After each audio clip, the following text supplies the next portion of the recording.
Alors, on va passer aux questions. Si vous pouviez faire des questions courtes et ne pas trop faire de dialogue pour qu'on puisse passer aux questions suivantes.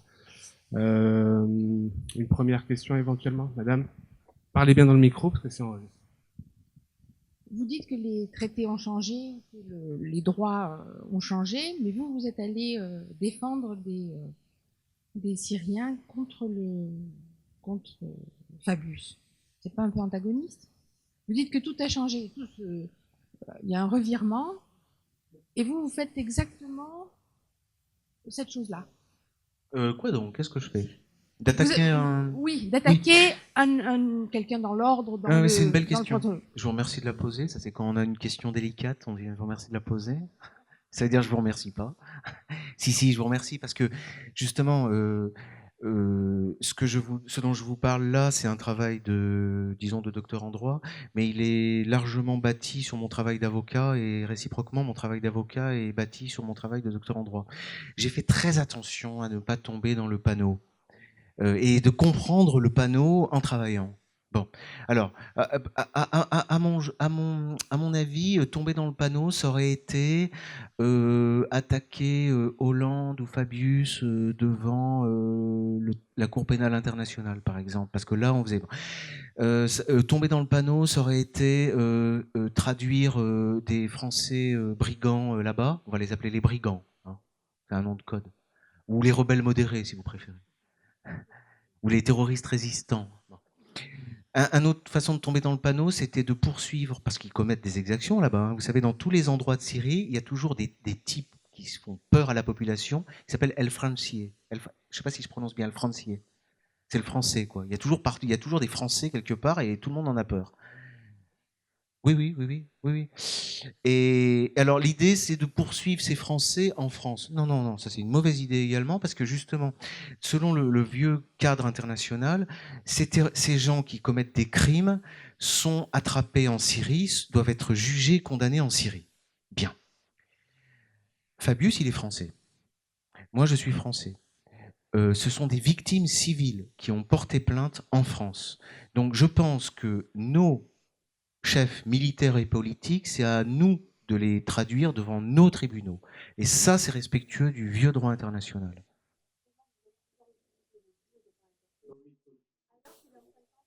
Ah oui, alors d'accord, j'ai mieux compris la question. Alors effectivement, il est très clair que le vieux droit international est mort. Oui, il est mort, mais enfin il est mort. Moi, je sais pas, ça fait partie un peu des questions. Il est agonisant, il est mort, mais en tout cas, le nouvel ordre mondial estime aujourd'hui qu'il a la victoire. Bien. Alors effectivement, ma position est un peu délicate. J'essaie de comprendre ce qui se passe en agissant, et j'essaie aussi, attention, c'est important, de vous faire comprendre, madame, ce qui se passe en agissant. Voilà. Je ne sais pas si je réponds, mais je fais de la pédagogie par la démonstration sur place, comme ça. Enfin, voilà. Question suivante. Bonjour, merci beaucoup. Pour être dans l'actualité, quels sont vos pronostics? C'est-à-dire, dans combien de temps, selon vous, Bachar el-Assad va devoir partir? Ils vont pouvoir mettre qui à la place, aussi bien en transition, et qui à la place après? Parce qu'apparemment, leur projet, c'est vraiment de le faire partir, j'ai l'impression. Donc, quels sont vos pronostics? Bon, si vous êtes d'accord, je vais vous répondre. Je ne suis pas représentant du président syrien, mais en tant que franco-syrien, j'ai la légitimité, je le dis avec une certaine modestie, mais avec beaucoup de conviction. Il faut être prophète quand vous dites qu'est-ce qui va se passer, quand, etc. Ça fait 5 ans qu'on a fait des pronostics qui se sont tous avérés faux. Je dirais Dieu merci, non pas pour l'homme en tant qu'homme, mais personnellement, pour compléter aussi, quand vous avez parlé de Fabius, en tant que Français, j'ai rien contre Fabius, qui est un homme sympathique de par ailleurs, s'il n'avait pas les mains un petit peu trop contaminées et l'esprit par rapport à un homme d'État, ministre des Affaires étrangères, c'est contre la dignité des droits de l'homme de dire cet homme ne mériterait pas de mourir quand on a aboli la peine de mort, etc., d'intérêt et tout. Donc sur le plan du droit international, c'est indigne. Aujourd'hui, il dit, il peut rester, mais on verra bien qu'il parte. Vous voyez comment le langage politique évolue. je ne perds pas de vue votre question. J'ai déjà dit haut et fort, et j'ai été reçu par la conseillère du président de la République, ce qui prouve aussi qu'on a un espace démocratie, non pas parce que j'ai les bras longs, mais probablement parce qu'on a lu certains de mes écrits, et sa conseillère, je ne citerai pas son nom, ce n'est pas un secret, mais ce n'est pas la conseillère de Fabius, c'est la conseillère de Hollande. J'ai été reçu 2 fois 90 minutes, 1 an après notre arrivée en France, c'est-à-dire, etc., parce qu'elle a lu mon livre et que comme elle a l'esprit ouvert et qu'elle a été en Syrie à l'ambassade, donc elle connaît la Syrie, je vous fais grâce des détails qui ont été entretenus, mais j'ai essayé de lui faire entendre une autre voix, celle de la voix du peuple, si possible, où il y avait des gens qui n'étaient pas contents, bien entendu, mais il n'y avait pas des gens qui attendaient la révolution, surtout celle de l'Occident, et qui est grassement payée par milliards, par le régime wahhabite, etc. Vous connaissez tout ça, je ne vais pas développer. Donc, j'ai compris, à cette époque, dans 2 ans, la France, si elle persiste, elle accepte tout, elle veut bien aider la transition, bien qu'elle a aidé plutôt le mauvais côté, mais il faut que ce président s'en aille. C'était le passé, il n'est pas parti. Nous sommes aujourd'hui, et je vais vous répondre aujourd'hui et demain ce que j'ai déjà dit à plusieurs reprises en disant surtout ne me parlez pas du président. Mais je dirais la réponse de par la loi internationale. Je ne suis pas juriste, Maître Viguier est beaucoup plus apte que moi à vous dire, mais je connais les lois républicaines de France et de Syrie. Il appartient au seul peuple syrien qui est souverain de savoir s'il doit rester jusqu'à 10 ans, 20 ans ou s'il ne doit pas rester. Je veux dire, c'est élémentaire. Bon. Ceci dit, je pense, si j'étais moi, s'il me demandait mon avis, s'il y avait vraiment une transition qui s'opère dans les mois, on ne peut plus parler de jours, vous vous rendez compte, 300 000 morts, 10 millions d'exilés, dont 3-4 millions, vous les avez vus sur vos écrans. Sans compter ceux qui se sont réfugiés au Liban. Le Liban étouffe, il faut connaître le Liban, c'est un petit département français. Aujourd'hui, au Liban, il y a 1,5 million de Syriens, ils s'étouffent. Franchement, je salue le Liban. Je le salue, bien qu'il a souffert de la botte syrienne. Mais je dois vous faire une confidence. Elle reflète aujourd'hui même la majorité opposée, sunnite, etc., qui est contre Hezbollah, sans pour que, je ne dis pas le régime, pour que ça ne change pas, du moins dans la configuration. Ce que les Français oublient, c'est qu'il y a eu des élections, parce que l'État syrien a déjà anticipé, il a fait des élections au niveau des députés, il y a eu un changement du gouvernement, plus personne n'en a parlé, je ne vais pas développer, il y a eu 5 ou 6 ou 7 députés et ministres qui sont rentrés dans le gouvernement. Donc la transition s'est faite un peu lentement, du fait, etc. La Syrie, si vous voulez, elle est confrontée à une guerre où vous avez, et la question doit se poser, et je vous la pose, vous avez posé les bonnes questions, vous avez fait une analyse remarquable, bon, qui me dépasse, mais j'ai appris beaucoup de choses. Par contre, les réponses, quand vous dites aujourd'hui ou demain, il faut être utopique, ou même dans 10 ans, un siècle, ça ne veut pas dire que je suis pessimiste. Si nous ne savons pas aujourd'hui la puissance, et je l'ai appris, je vais vous dire récemment, puisque aussi c'est le vécu à Damas, où j'étais invité, petit que je suis par mes écrits, à une conférence internationale sur la lutte, tenez-vous bien, contre le terrorisme et l'intégrisme religieux. Il y avait 25 pays, bien sûr, dans les États-Unis et les Russes, mais évidemment, ce n'était pas Obama, mais il y avait des représentants de la société civile, des services de renseignement, des services militaires et de la presse. Donc, il y avait des personnalités civiles dignes d'être là, puisqu'ils parrainaient cette conférence qui a failli ne pas avoir lieu. Je vous ouvre cette parenthèse pour vous dire ce qu'a répondu un des représentants américains que j'interpellais par rapport à sa politique étrangère catastrophique depuis 70 ans, non seulement en Syrie, mais dans le Proche-Orient. Et il m'a répondu, et je vous donne une réponse qui va aussi dans le sens de la réponse de ce qui va être demain. Si c'était entre les mains du peuple syrien, croyez-moi, la Syrie aurait continué sereinement. Bien sûr, elle aurait eu beaucoup, mais elle avait 7-8 millions de touristes, le commerce marchait bien, les jeunes plébiscitaient, je ne dis pas le président, plébiscitaient l'évolution. Vraiment, il faut avoir vécu comme on l'a fait 3 ans avec le peuple, avec les Bédouins, avec les agriculteurs, pas avec juste une caste sociale et bourgeoise, avec tous les membres. Et moi, étant syrien, parlant l'arabe, vous en doutez, la communication a été simple. C'est-à-dire que, bon, parfois, il y avait des blagues par rapport au régime qu'autrefois, ils n'osaient jamais. Ensuite, il n'y avait plus le culte des statues, etc., comme c'était par le passé. Bref, donc cet Américain en question a répondu pendant 20 minutes. Vous pourrez le trouver, je pense, moi je l'ai découvert après par Internet. Il a dit, il a acquiescé, il était d'accord sur le fait que les États-Unis d'Amérique, c'est vrai qu'ils menaient le monde, je ne dis pas à la catastrophe, mais dans leur souci de patriotisme, d'inspiration divine. D'ailleurs, Kennedy, avant de mourir, a failli dire « Ce n'est pas notre choix, c'est notre destin d'être les gardiens de la liberté, de la paix dans le monde. » Avant de mourir. C'est là où je l'ai interpellé. Est-ce que vous croyez que vous êtes les gardiens de la paix, etc. Alors il m'a dit, nous maintenant, Américains, on n'est plus confrontés au problème qu'on croit être le terrorisme. L'ennemi n'est plus à l'extérieur, il est à l'intérieur, et on a découvert qu'on est face à la cybercriminalité.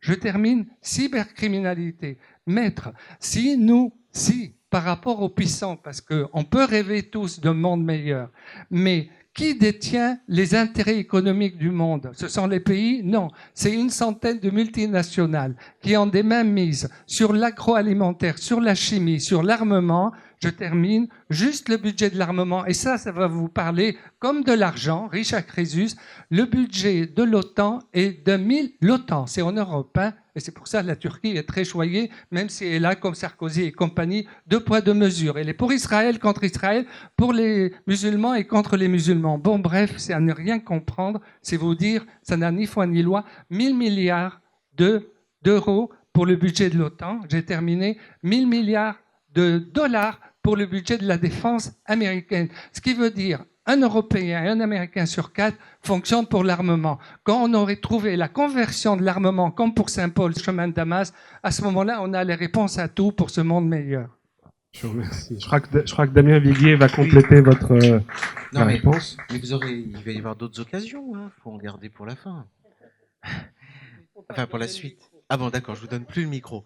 Cher monsieur, nous avons tous, mais vous et moi, enfin, c'est ce que j'essaie de faire depuis le début, moi. Et il y a 10 ans ou il y a 5 ans, j'aurais pas été dans le même état d'esprit. J'ai un travail difficile.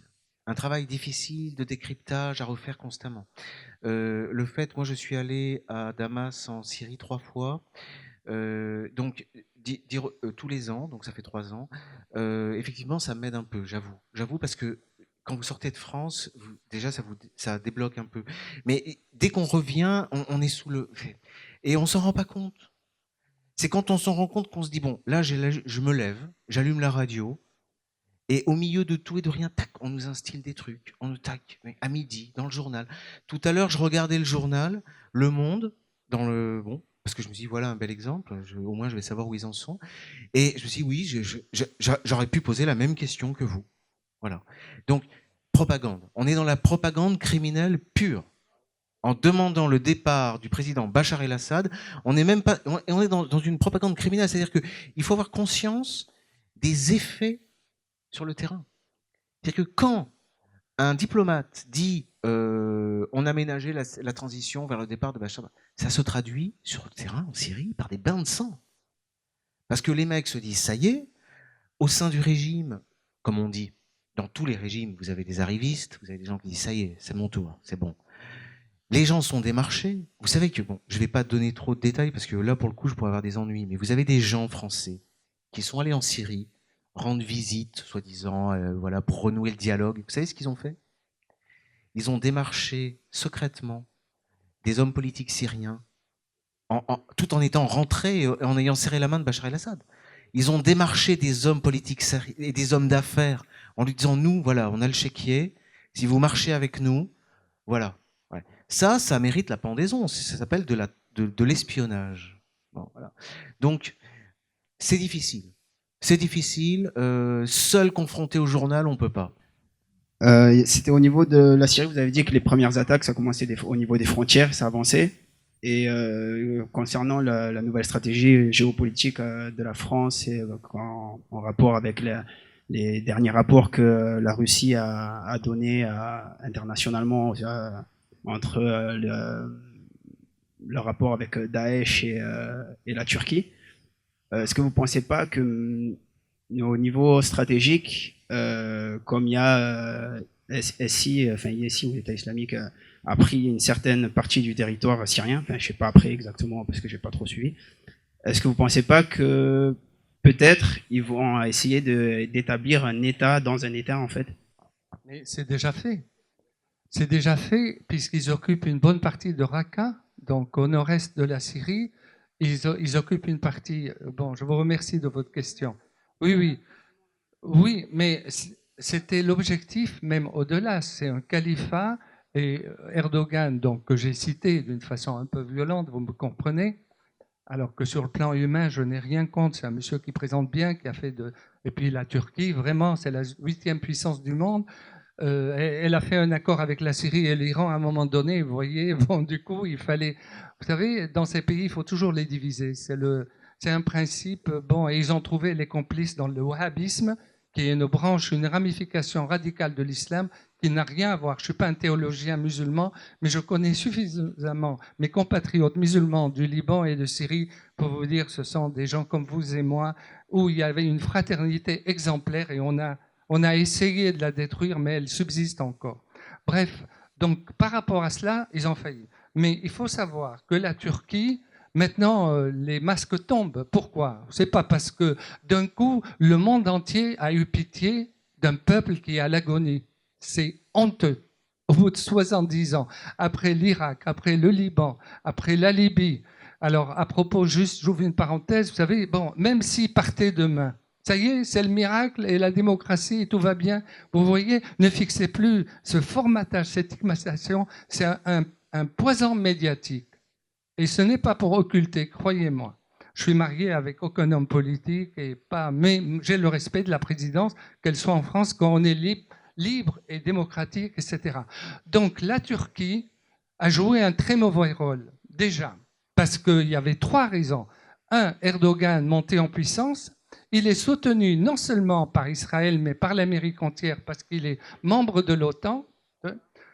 Souvenez-vous, il y a à peine quelques années, il a failli déposer le bilan. La Turquie était au bord de la faillite. Miraculeusement, elle est extraordinaire.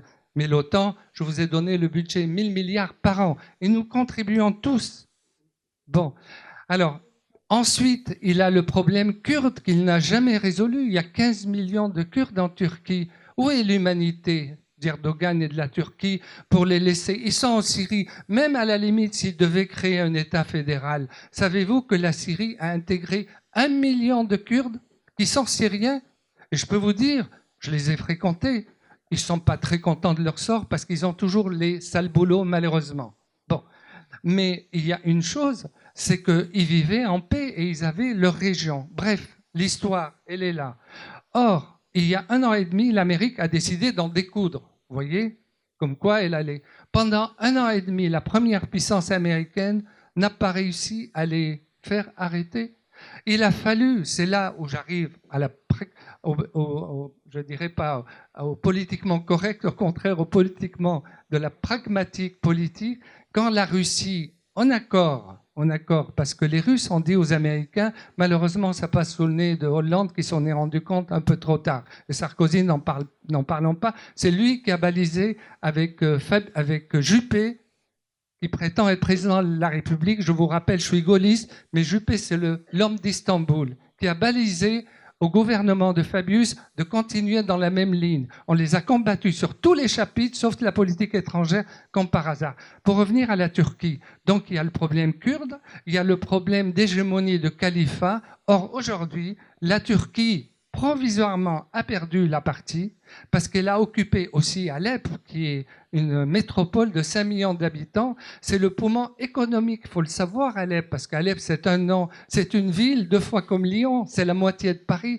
Toutes les industries textiles, chimiques, etc., étaient concentrées là. Savez-vous que les djihadistes venaient menacer Les propriétaires, souvent des musulmans sunnites, qui étaient connus pour leur charisme, pour leur gentillesse, pour leur partage. J'avais des usines de 3-4 000 salariés. On venait les menacer, vous allez nous donner 2-3 millions, pas d'euros, de livres syriennes.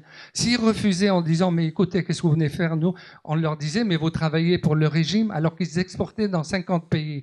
Le lendemain, comme ils n'ont pas marché, je vous donne un des exemples, ils n'ont pas marché dans le chantage, la corruption, leurs usines ont été brûlées. Et ça, on y était sur le moment. 3000 salariés à la rue. Je peux multiplier les exemples. Et vous savez, le lendemain, plein de poids lourds sont venus ramasser toutes ces machines pour les revendre au marché noir. Et je vous fais grâce tout le marché noir du pétrole qui est recueilli, etc. Bon, donc je vous ai donné une vision. Vous voyez, quand je vous dis holistique, il faut savoir le contexte. Aujourd'hui, Daesh a compris que l'Occident ne marche plus. Et pourquoi nous avons des attentats? Vous vous êtes posé la question? Moi, je me la suis posée et j'arrêterai là. Tout simplement, comme l'Occident, en particulier les États-Unis, la France et l'Angleterre a été beaucoup plus fine dans sa diplomatie. C'est la première qui a su faire marche arrière. Ils ont dit, bon, puisque c'est comme ça, eh ben, on va venir chez vous. Et si je vous disais, depuis 3 ans, une cinquantaine, je peux vous dire des centaines de lettres ouvertes, aussi bien à Sarkozy qu'à son ministre, aussi bien à Hollande qu'à son ministre de Syrie, des intellectuels, hommes, femmes, et j'en passe. Certaines sont dans notre livre. Essayez de mettre en garde nos chefs d'État et nos ministres en disant attention, ce qui arrive en Syrie, si vous ne faites pas garde, si vous ne faites pas attention, si vous ne nous aidez pas à en sortir, ça va revenir chez vous. Ce sont les historiens ou les écrivains ou les survivants qui vont corroborer ce que je vais vous dire. Je ne sais pas si j'ai répondu à votre question. À l'heure d'aujourd'hui, ça c'est en train de s'inverser, mais si l'Amérique est vraiment conforme, comme la Russie, au lieu, vous avez vu, certains disent on tape contre Daesh, non, vous tapez contre... Tout ça encore, c'est de la confusion, comme si les Américains, quand ils tapent uniquement les djihadistes. Est-ce que vous croyez qu'il n'y a pas des dégâts collatéraux, là aussi, pour éclairer votre discernement? Merci Jean-Claude. Si on pouvait faire des réponses un tout petit peu plus courtes, parce qu'il nous reste 15 minutes, bon, pour avoir le plus de questions possible, tout simplement. Je crois qu'on a une question, alors pardon, il y a une question au fond, après je reviens vers vous et j'irai à gauche là-bas de la salle, au bout de la salle. Alors, je voulais parler d'un point de vue juridique avant tout, parce que la matière juridique risque d'être très intéressante dans le combat contre le ministre des Affaires étrangères. Et je voulais demander avant tout de quels moyens juridiques vous disposez et à quelle juridiction vous allez vous adresser pour le combat contre Laurent Fabius. C'est déjà fait, hein. Enfin, c'est même avec Fabius, c'est quasiment terminé. Enfin, il y aurait d'autres moyens. Il y a plein de oui, il y a plein de moyens. Et puis il y a un ministre et puis le président de la République. Bon, alors déjà, enfin, il y a plusieurs procédures possibles. Hein. Avec Fabius, on en a déjà essayé 2. Bon, on a saisi la Cour de justice de la République, mais évidemment, il y a un filtre, une commission qui a classé les plaintes. Mais le but, c'est de les poser, les plaintes, et puis de montrer qu'ils les classent. Bon, ils les ont classées. Et puis ensuite, on aurait pu attaquer au civil, devant les tribunaux civils. Mes clients auraient pu demander réparation. Et on a choisi d'attaquer devant les tribunaux administratifs l'État responsable des actes de son agent, Fabius. Et on a obtenu une décision qui dit que le juge administratif nous dit « je ne suis pas compétent parce que c'est la politique étrangère de la France ». Alors, ce qui est vraiment pas bon pour la France, hein. Ça veut dire qu'on a la France qui reconnaît officiellement que sa politique étrangère consiste à dire que le Front Al-Nosra fait du bon boulot. Voilà. Alors, je ne sais pas s'il faut s'en satisfaire, mais on a un papier qui existe. Voilà le résultat. Et qui dit aussi Bachar el-Assad ne mériterait pas d'être sur la terre. Ça, c'est c'est la diplomatie selon les juridictions administratives. Pour le président de la République, là, il faut aller devant la haute cour. Et ça, c'est une procédure qui a démarré il y a 1 semaine. Donc, il y a des procédures. Bon. Hein, si on laisse de côté les procédures internationales. Donc, moi, je ne veux pas aller voir les juridictions internationales. Très bien, merci. Question suivante. Alors oui, bonjour. Moi, je voudrais savoir en fait comment la France pourrait faire pour ramener la paix, en fait, et se retirer complètement de la Syrie? Parce qu'en fin de compte, je m'aperçois que toutes les personnes, en fait, ils sont conscients de tout ce que vous dites, la majorité est tous conscients. Alors, je vais vous répondre. Effectivement, la France n'a pas d'effort à faire pour amener la paix. Il faut qu'elle arrête de faire la guerre. Donc, après, notre gouvernement, visiblement, il est censé nous faire ce que nous voulons. Bon. Et les Syriens, ça revient systématiquement en Syrie, quand on parle avec la population, avec les responsables, avec tout le monde, ils distinguent bien notre gouvernement et la population. Mais ils commencent à se demander ce que la population, elle fait, quoi. Ça, ils commencent à se dire, mais vous pouvez pas le dégager? Qu'est-ce qui se passe? Alors du coup, moi, la dernière fois que j'ai fait une conférence, c'était pour dire à quel point il y avait ce battage, ce matraquage médiatique. Et je leur ai expliqué, vous prenez des bombes sur la tête, vous vous faites torturer, violer, crucifier sur les portes, et mais nous, on se fait matraquer intellectuellement à coups de médicaments, d'alcool, de drogue, de trucs, voilà. Nous, on est assommés. Donc, mais l'une des solutions, alors je leur ai dit une chose qui m'est venue là-bas en Syrie, c'est qu'il y a peut-être un espoir, j'ai l'impression quand même que la France fait peur aux... je sais pas comment les désigner, mais ceux qui agressent la Syrie, y compris les Français, font peur encore au gouvernement. Donc, je pense qu'il y a un rapport de force. Mais aujourd'hui, où en est le rapport de force? Il en est que la propagande est passée à un stade, depuis l'affaire Charlie, à une opération supérieure. C'est-à-dire que le terrorisme, mais je parle du terrorisme de notre gouvernement. Vous savez, quand une bombe saute, explose, le terrorisme, c'est 80% de propagande. Qui fait la propagande? Est-ce que c'est Daesh qui fait la propagande en France? Non, c'est la France qui fait la propagande en France. Donc, la façon... j'ai étudié un peu comment, juridiquement, justement, on peut lutter contre le terrorisme. Eh bien, c'est absolument pas la façon dont la France réagit là, c'est vraiment se faire la complice du terrorisme. C'est du terrorisme, en fait. Voilà. Nous sommes victimes de terroristes qui s'appellent Valls, Hollande, Fabius. Ce sont eux les terroristes. Voilà.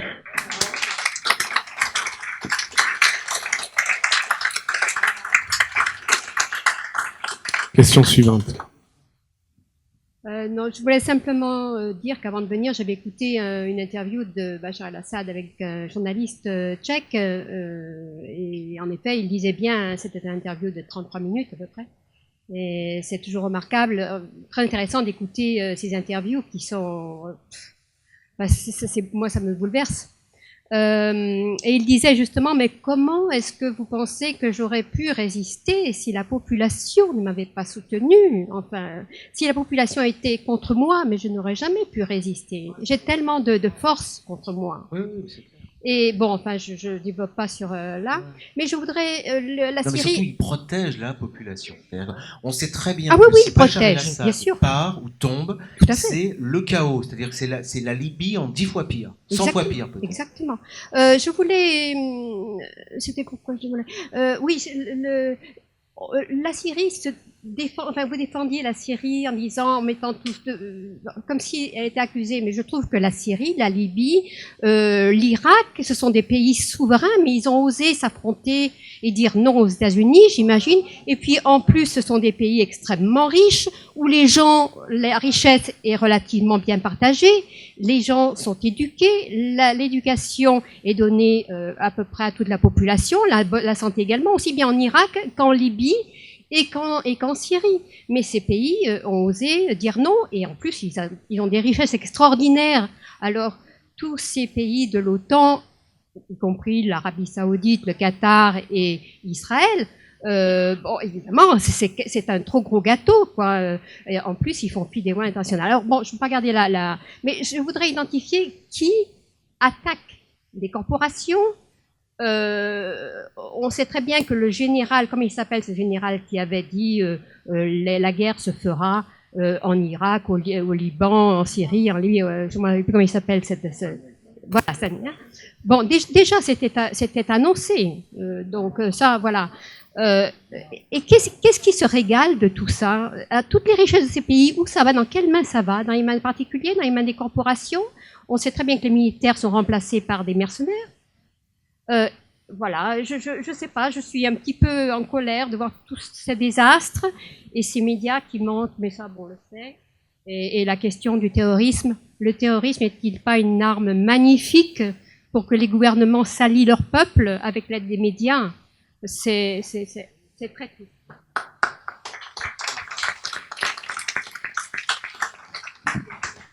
Ah, je vous en prie, oui, vous avez le droit de poser une question. Poser une question à M. Duguay. Moi, je voudrais savoir la notion dont on nous parle constamment, à savoir la communauté internationale, est-ce qu'elle n'est pas contre le droit international? C'est-à-dire, la notion de communauté nationale n'intervient-elle pas juste pour contrer le droit international dans la souveraineté des États? Parce que la communauté internationale, la souveraineté, hein, dans le problème d'ingérence, au début c'était une ingérence, après ça a été, je ne sais plus comment ils appelaient ça, un devoir de protéger, après un devoir de je ne sais pas quoi. Oui, c'est ça, l'ingérence.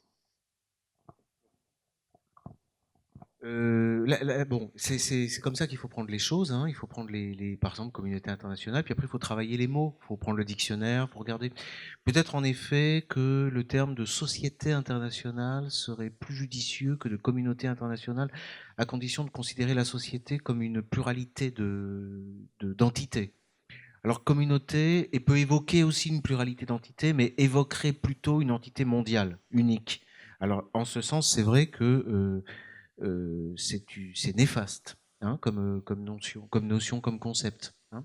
L'ONU joue un rôle néfaste, enfin moi je crois. Oui. Non, mais heureusement qu'elle en a pas tant, parce que le peu de poids qu'elle a, je le dis, est néfaste.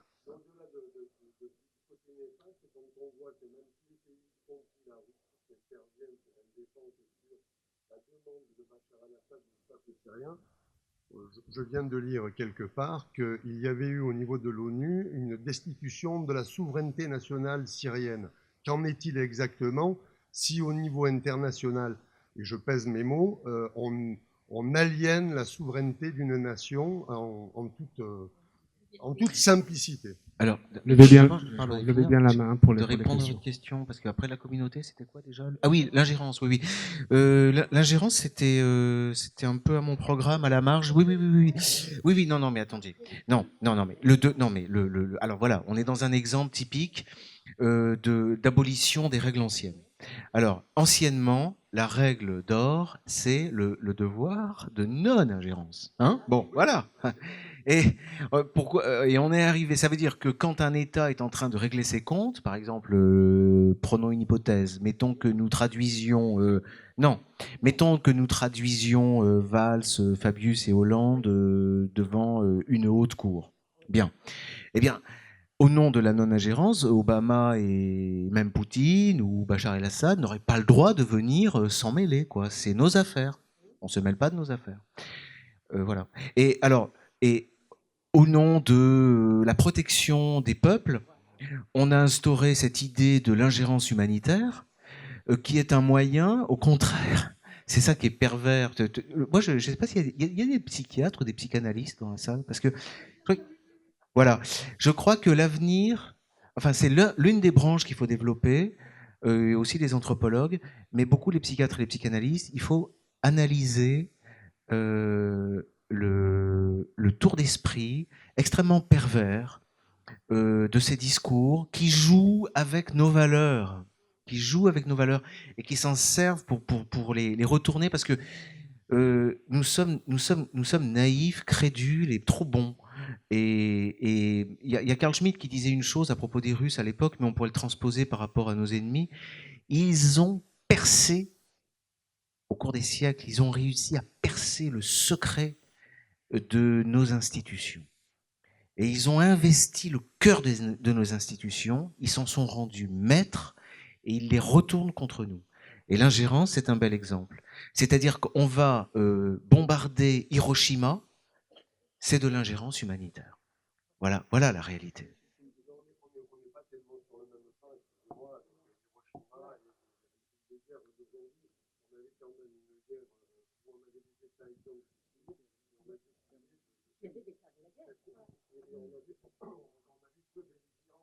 Non, mais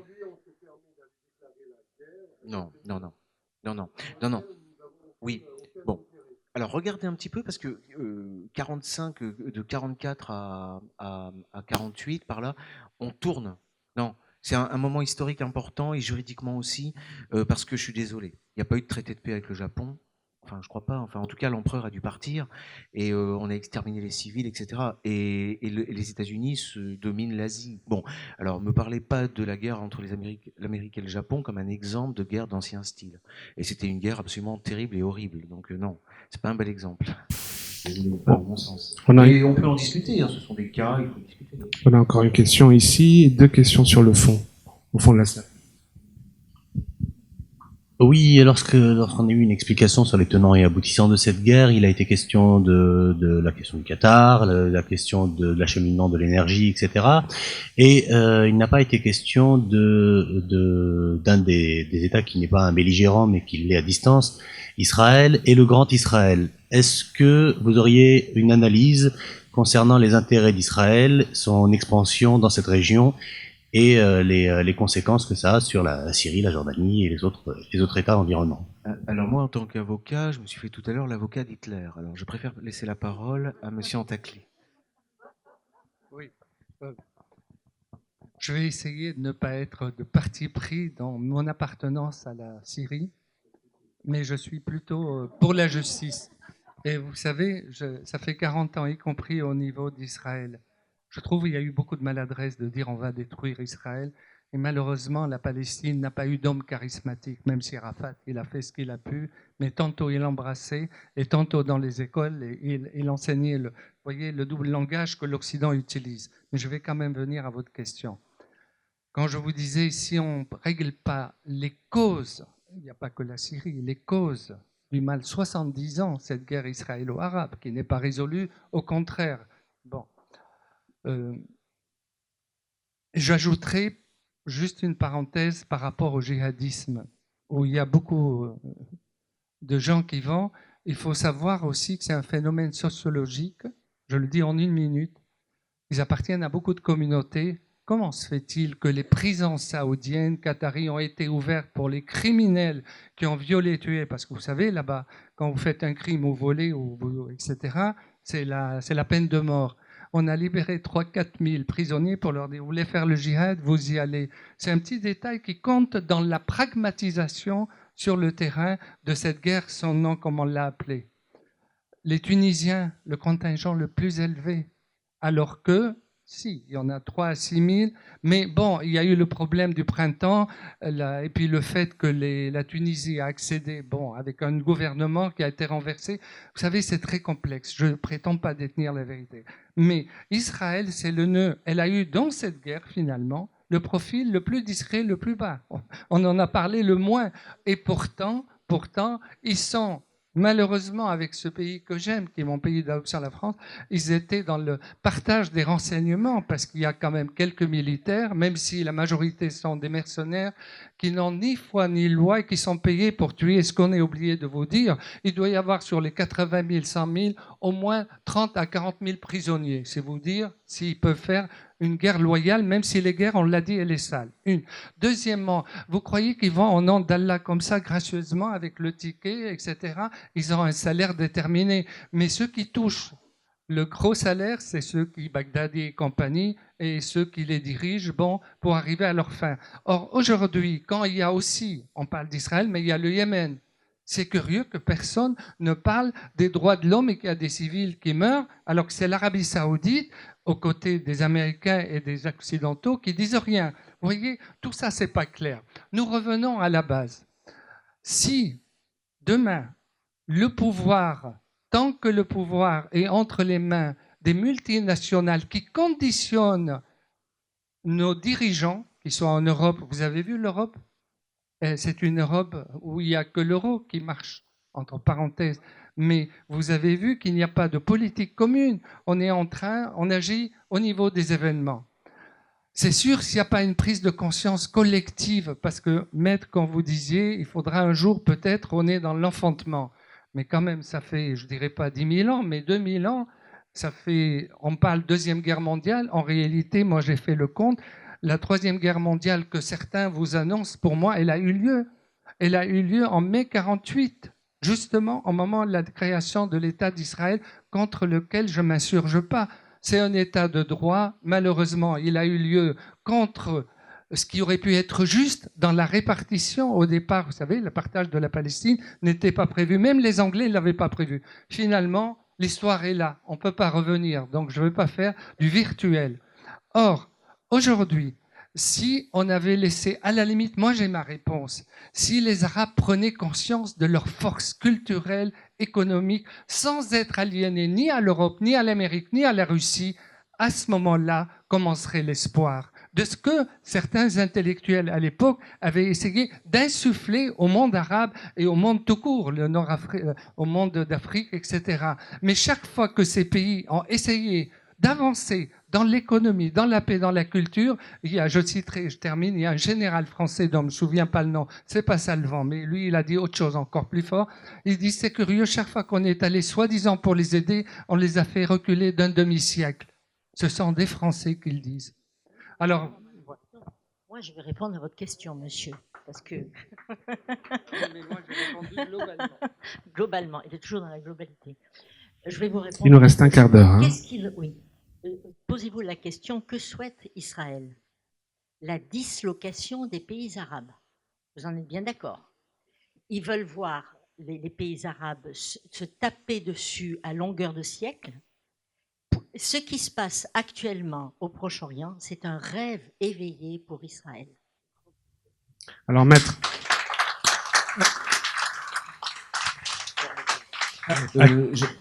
À qui profite le crime finalement? Oui, c'est ça j'en la profite question. pour relier avec mon exposé théorique, parce que je commence à penser, mais ça demande de l'étude, parce que moi je suis né quand je suis né, il y avait déjà cette guerre. Hein. Pour moi, la Palestine, c'est un peu dans les meubles, quoi. Enfin, mais je crois que justement, le problème palestinien, c'est un bel exemple de ce que je vous disais tout à l'heure, de cette dialectique qui fait que l'opprimé, c'est lui qui fait le travail de sa propre aliénation. Voilà, c'est ça qui est intéressant. Regardez comment, et je trouve ça, il faudrait vraiment mettre ça noir sur blanc, je trouve ça lamentable, que vous voyez des Palestiniens qui vont pleurer à l'ONU une reconnaissance de leur État. Enfin, il n'y a pas un truc bizarre là? Enfin, je pense que ça mérite d'être analysé, et pour justement, que se passe-t-il, hein, avant de savoir que faire?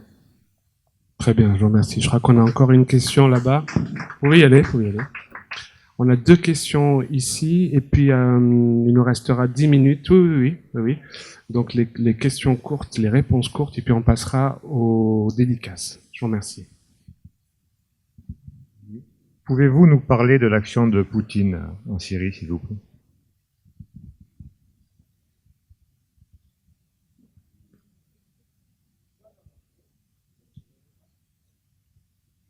Ça va être une réponse longue ou courte? Je crois c'est les 2 dernières questions. On D'accord. passera. Voilà. Il nous reste 10 minutes.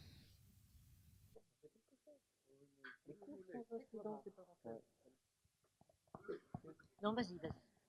Écoutez, pour ma part, je trouve, je le dis sans complexe, en d'autres temps, si je vous avais dit, je trouve que c'est un homme qui mériterait le Nobel de la paix, on dirait je suis du Parti communiste français ou du parti.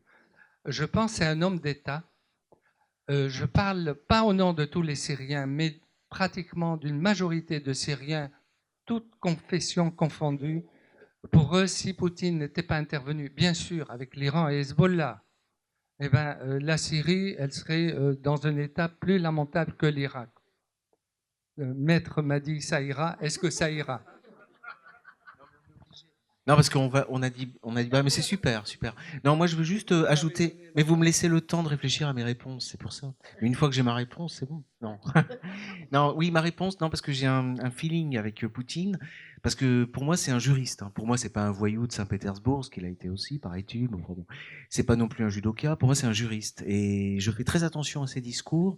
Je suis pas tout seul à le faire, hein, mais il y a une analyse à faire, parce que il est sur ces questions, à mon avis. Où va-t-on? Est-ce qu'on est dans la transition vers autre chose? Vers quoi? Est-ce qu'on joue avec l'ancien? Est-ce qu'on joue avec l'ONU? Voilà. Avec Poutine, il se passe des choses très intéressantes, effectivement. 15 secondes, oui, je compléterai. Je vais vous dire, Poutine, je ne suis pas un inconditionnel, mais vous avez compris, j'ai la parole libre. Je ne parlerai pas en Syrie, les chrétiens, majorité orthodoxe. Il y a aussi un lien. Mais je ne veux pas le mettre, le lien, parce que ce serait un petit peu comme une radicalité. On n'est pas, parce que des extrémistes, vous voyez, il y en a chez les musulmans, les faux musulmans, chez les juifs, chez les chrétiens autrefois, mais bon, aujourd'hui, l'Église d'ailleurs est très silencieuse. Mais je ne veux pas allumer la braise de l'Église.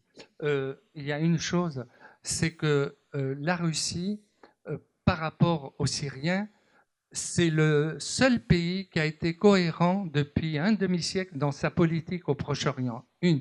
Deuxièmement, cette diabolisation dont je vous ai parlé au début pour formater l'opinion. Regardez, si vous n'êtes pas avec nous, vous êtes contre nous. Même Chirac, quand il n'a pas voulu en 2003, nos Roquefort fromage, on les mettait et le vin dans les caniveaux et on est des amis. Donc vous voyez les deux poids de mesure. Il se trouve que la Russie, c'est elle qui a sauvé l'Europe durant la Seconde Guerre mondiale. Elle a laissé 20 millions de Russes. Alors après, ramener au passé de Staline, je veux bien, mais alors pourquoi on ne parle pas d'Hitler par rapport à Madame Merkel? Vous voyez, encore deux poids, deux mesures dans l'orientation du discernement. Merci beaucoup. Je vous invite à lire une lettre ouverte que Poutine a envoyée en 2013, après les événements que vous connaissez, où on a failli aller bombarder la Syrie. Là, donc en septembre 2013, essayez de retrouver sur Internet une lettre de Poutine qu'il adresse non pas à Obama, mais aux Américains. Et vous allez voir que c'est un juriste, c'est un homme d'État. Voilà. Et curieusement, en France, je pense qu'on ne parle peut-être pas le russe du tout en France, mais on n'a absolument pas traduit cette lettre. Personne, aucun journal ne l'a reprise. Oui, voilà, ça me turlupine. Donc, il fallait que j'en parle. Parce qu'il n'y a pas longtemps, en fait, que j'ai impacté, et cette année, c'était les 100 ans du génocide arménien. J'ai eu l'occasion, il y a une vidéo, un livre d'un quelqu'un d'Europe du Nord, Christopher von Bergnac, un nom comme ça, imprononçable, qui a écrit un livre qui s'intitule Le génocide juif arménien. Alors, comme il y a la Turquie dans l'histoire, on se demande, elle, est-ce qu'elle a payé ou pas dans l'histoire? Et ce que je sais, lorsqu'il y a eu Nuremberg et Maître Viguier comme se penche sur ces choses-là, il a été écarté de cette justice internationale. Le cas des Arméniens, ils n'ont pas pu bénéficier du statut qui s'est ouvert avec après la Shoah, enfin tout ce qui... Voilà. Sur ces génocides, c'est ça que j'ai essayé d'expliquer aussi dans mon exposé. C'est si on analyse bien les choses, les génocides, alors j'allais dire, les génocides ne sont pas derrière nous. Alors on continue. Je veux dire qu'ils sont peut-être, il faut dire qu'ils sont certainement derrière nous, enfin il y en a au moins ce qui doit être dit derrière nous. Mais ce qui est sûr, c'est que si ça continue comme ça, avec ce système-là, l'ONU, etc., ils sont devant nous. Ça, c'est pas terminé. Et en tout cas, ils sont devant nous et ils sont là, sous nos yeux. C'est ça qu'il faut voir surtout. Donc, bon, Arméniens, tout ça, moi je veux bien, mais en ce moment, vous avez un génocide en Syrie. Et vous en avez un autre en Ukraine. Et vous en avez... Ce sont les mêmes peuples, c'est pour ça, des Arméniens, il y en a pas. Oui, si vous voulez. Oui. Non, mais moi, c'était ma remarque. Voilà. Je vais vous répondre et puis je dirai un petit mot que je lirai. Ce sera mon dernier mot, si j'ose dire, pour l'émission. Alors, le peuple arménien, je connais, puisqu'il y avait beaucoup d'Arméniens en Syrie, et je peux vous dire, ma mère qui n'était pas arménienne, mais ça c'est le côté autobiographique, je me fais la pub, mais au sens noble du terme, elle a connu l'exode, elle était grecque, chrétienne, en Turquie, et il y avait des Arméniens, et ses parents, donc mes grands-parents, ont été assassinés sous l'Empire ottoman, donc elle est venue en exode en Syrie, c'est là où elle a connu mon père. Ça c'est la petite histoire. La grande, je reviens aux médias, à savoir la mémoire. Les Arméniens, bon, je dirais il y a un point faible qui n'est pas simplement en Arménie, mais en Syrie et en Palestine, dans le monde arabe.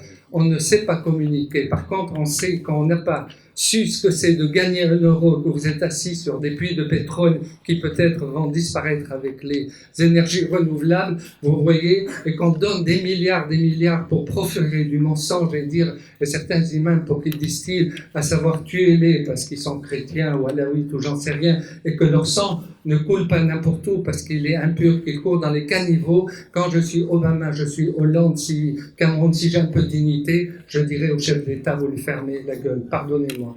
Alors pour la liberté, je vais vous citer un journaliste américain du New York Times, c'est vous dire, il n'est pas affilié au Bachar, au président Bachar, parce qu'il est mort en 1885. Voilà ce qu'il annonçait à un cocktail où on l'invitait pour la liberté de presse et la liberté d'expression. Tenez-vous bien.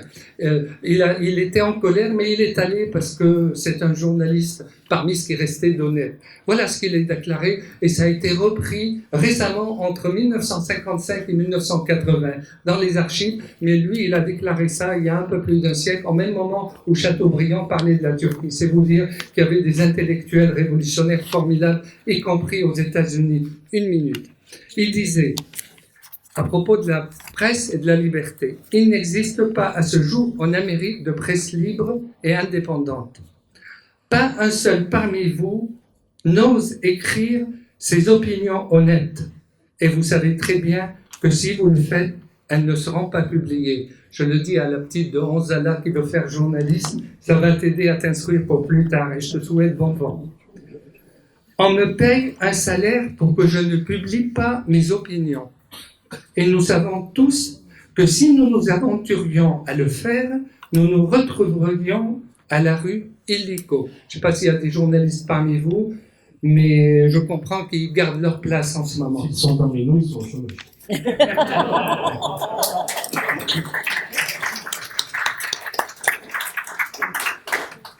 J'ai été correspondant de presse, mais je vous dis, à une dimension sportive et cinématographique. Donc j'ai fait une dizaine de boulots parce que mon père, quand il m'a dit « tu vas voir la France, tu te débrouilles », et comme j'ai rencontré cette femme qui me presse que je dois faire, je finis. Je vous répondrai, madame, je vous répondrai. Le travail de journaliste, si tu permets, la liberté aussi des maris de disposer de leur dernière minute, et la destruction,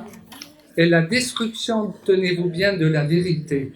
Le mensonge patent, la perversion des faits, c'est typiquement ce qui se passe depuis 5 ans en Syrie et depuis 70 ans dans le Proche-Orient et dans le monde.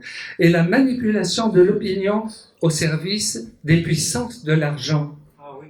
Nous sommes les outils obéissants des puissants et des riches qui tirent les ficelles dans les coulisses.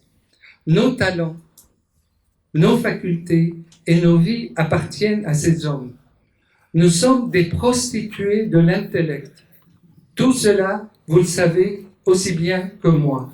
Le 25 septembre 1880, à New York. Voilà, je vous remercie.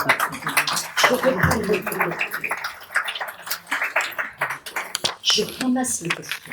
Je réponds juste à votre question. Vous savez que chaque fois que nous procédons à l'élection d'un président de la République, pour récupérer les voix des Arméniens en France, on leur promet tous la reconnaissance du génocide arménien. Vous savez qu'il n'est toujours pas reconnu. Et au moins la vérité et ce lien avec le Grand Orient de France, parce que quand on entend que ceux qui ont formé les cadres du fameux régime turc qui a tant opprimé, bien sûr, étaient formés en direct du Grand Orient de France, ont fait toutes leurs études, venaient se ressourcer, et comme par hasard, alors l'État n'était pas au courant, et comme par hasard, il n'y a pas de justice, et comme par hasard, l'Arménie, c'est un chemin possible qui ouvre vers la Palestine et qui fait arriver la pile où en 1948, donc, ils ont créé ce... après, on mélange des États millénaires avec des États qui n'ont même pas 100 ans, on mélange des peuples... J'ai du monde qui a demandé la parole, si vous voulez bien. Excusez-moi, on ne peut pas faire des dialogues comme ça. Mais sinon, on refera quelque chose sur l'Arménie.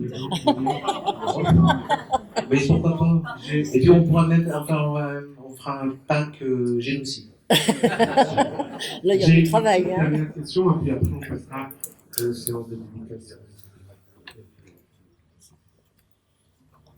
Bonsoir, merci. J'ai une question, si on peut se lancer dans un peu de prospective. On voit qu'actuellement, sur le terrain, on a un rouleau compresseur qui avance, c'est la Russie. Et d'après ce que je dis, ils ne sont pas là pour quitter la Syrie prochainement. Tant que le boulot ne sera pas fini.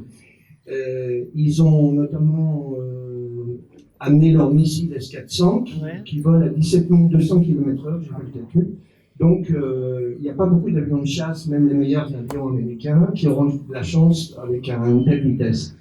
Alors, la question, c'est est-ce qu'on va vers... je sais que personne ne peut être sûr de la réponse, mais est-ce qu'à votre avis, vous qui êtes allé en Syrie, est-ce qu'on risque d'aller vers une guerre nucléaire? Et pour terminer, je voudrais donner deux éléments d'évaluation de risque. Le premier élément, c'est la Turquie, qui me semble, je me trompe peut-être parce que c'est un peu fort. C'est la Turquie qui me semble être confrontée à un risque d'effondrement. Je voudrais savoir si vous pensez que la Turquie risque de s'effondrer, auquel cas ça rajouterait un gros élément déstabilisant dans la région. La deuxième, et j'en ai fini, c'est le fait que Daesh, une fois éradiqué de Syrie, Daesh va passer de l'autre côté de la frontière en Irak. Et là, qu'est-ce qui se passera? Parce que s'ils sont de l'autre côté, il y aura toujours un problème pour la Syrie. D'où le risque après que ça dégénère, que ça prenne une dimension plus grande et qu'il y ait un risque de conflit nucléaire. Alors, il nous reste 5 minutes. 2 minutes. Je réponds rapidement et Jean Médier. Oui, rapidement. Guerre nucléaire, j'y crois pas, bien que tout est possible, pour la raison très simple, les retombées nucléaires. C'est pour ça qu'Israël, elle aurait pu détruire tout le Proche-Orient en 2 heures. Elle a 500 têtes nucléaires, elle aurait éradiqué l'Iran, 500 ou 600, peu importe, l'Iran qui veut détruire, on sait très bien qu'elle n'aurait jamais détruit. Donc je pense pas. Par contre, s'il n'en sort pas quelque chose de durable, là, dans les mois qui viennent, pour apaiser toute cette région, création d'un État ou d'un État israélo-palestinien, j'en sais rien, pour que ces pays-là retrouvent leur autonomie, leur dignité, leur souveraineté, la reconstruction elle est longue, etc.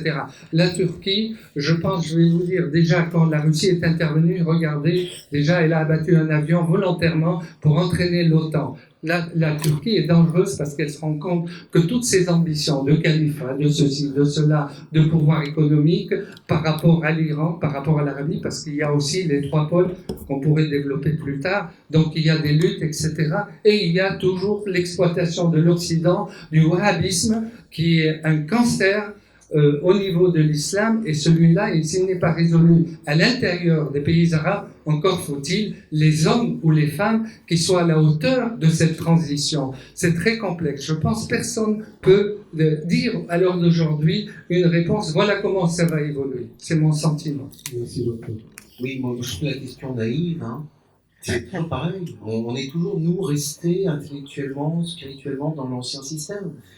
Vous devriez, si vous étiez vraiment un vrai citoyen du monde, vous satisfaire de la situation. Elle a atteint son but. C'est le chaos et c'est ça qu'on cherche. Et donc, il va être entretenu, tout va bien.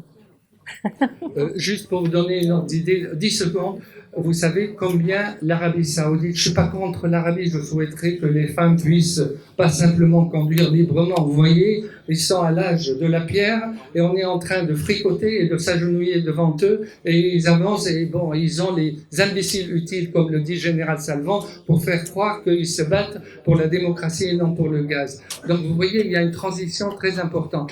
Vous savez combien le budget militaire de l'Arabie Saoudite, le même que celui de la Russie, deuxième puissance mondiale, 100 milliards. Le 10e du budget de l'OTAN. Avec ça, vous avez réponse qu'ils préfèrent que le fonds de commerce soit utilisé, si possible, loin de nos frontières. Merci beaucoup. Je crois qu'on peut les applaudir, s'il vous plaît.